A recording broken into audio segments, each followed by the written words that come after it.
But first, could we finally be on the precipice of a nuclear industry in this country thanks to our submarine deal with the US and the UK? This is the first time in a long time that Australia has acted positively towards anything to do with nuclear power, and that needs to be applauded. But we shouldn't just stop at nuclear submarines. We need to talk about nuclear waste dumps and nuclear power. Now, some people would have you believe that if we build nuclear reactors in this country, we'll all grow two heads and it'll be Fukushima at every turn. The scaremongering, idiotic leader of the Greens, Adam Bandt, for example, said during the week that nuclear submarines would be, quote, floating Chernobyls. Please. Last I checked, submarines don't float up Burke or Pitt Streets. And this stuff has become so ridiculous, and nuclear energy has been turned into such a pariah that we're not even supposed to investigate it, let alone voice any desire for it.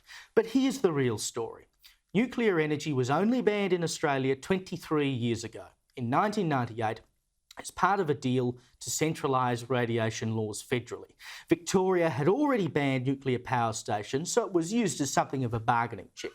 And the main thing holding back nuclear power in this country today is a strong green movement that is opposed to uranium in all its forms. And that's despite the fact that it is a zero-emission form of power, which you would think would be something they'd love. But in order to protect their precious renewables, they carry on about rare outliers like Chernobyl and Fukushima, which, by the way, has one cancer death linked to it. One death. Australia is the only country in the top 20 energy consumers in the world to not have or plan to have nuclear energy in its power mix.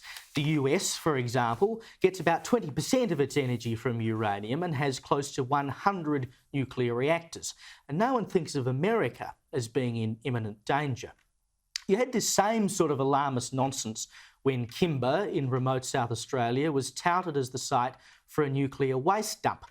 Now, there's nuclear waste at about 100 sites across the country, mostly under hospitals. And nobody worries about that. No one gives it a second's thought.